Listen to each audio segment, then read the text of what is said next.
ఈ మధ్యకాలంలో ఈ విగ్రహాల మీద పాలు, పంచామృతాలు, చెత్త చెదారం వేయడం బాగా అలవాటైపోయింది. ఒక ఫ్యాషన్ అయిపోయింది.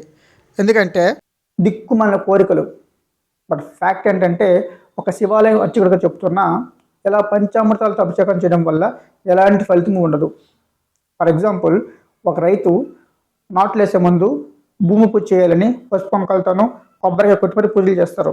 కొంతమంది పులి పెట్టేటప్పుడు కోడిని కూడా వేస్తారు. బట్ అలా చేయడం వల్ల ఎలాంటి ఉపయోగం లేదు. ఆ రైతు హిందూ అయినా, ముస్లిం అయినా, క్రిస్టియన్ అయినా దుక్కు దున్ని ఎరువులేసి నాట్లు వేస్తే పొడమతల్లి కరుణిస్తుంది, లక్ష్మీదేవి అనుగ్రహిస్తుంది, పంటలు బాగా పండుతాయి. సేమ్ మీకున్నటువంటి అవకాశాలని, మీ తెలివితేటల్ని సద్వినియోగం చేసుకుంటే మీ కోరికలు నెరవేరుతాయి. ప్రస్తుత కాలంలో పెద్ద సమస్య ఏంటంటే త్వరగా పెళ్ళిళ్ళు అవ్వడం లేదు. సో దానికి పరిష్కారం ఏంటనేది వీడియో చేశాను, కింద లింక్ ఇచ్చాను, క్లిక్ చేసి చూడండి. ఈ విషయం మీద మీ అభిప్రాయాన్ని కామెంట్స్ రూపంలో తెలియజేయండి. విషయం నచ్చితే లైక్ చేసి షేర్ చేయండి. ఇలాంటి వీడియోస్ కోసం GLR థాట్స్ ఛానల్ని సబ్స్క్రైబ్ చేసుకోండి.